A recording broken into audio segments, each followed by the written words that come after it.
Hey guys, welcome to another tutorial of the Solution Journals. Today we will learn how to change to personal account your professional account of Instagram.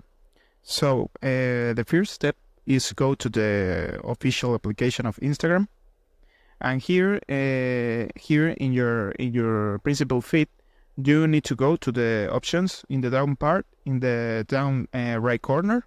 You need to pick here in the option of your profile, and you got here like the professional dashboard. This is a professional account. So to change to personal account, you need to go to the superior part of the app and pick here in the three lines button. You pick here, and after that you need to go to the option of for professionals. So this option, if not, is to here. You need to go to the options for professionals and pick here in creator tools and controls.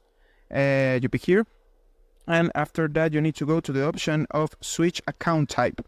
You pick here and you pick in switch to personal account. So this is the process. You pick here, you confirm you want change the professional account to personal account, and that's it. So I hope this tutorial was helpful for you. Follow us for more content like this.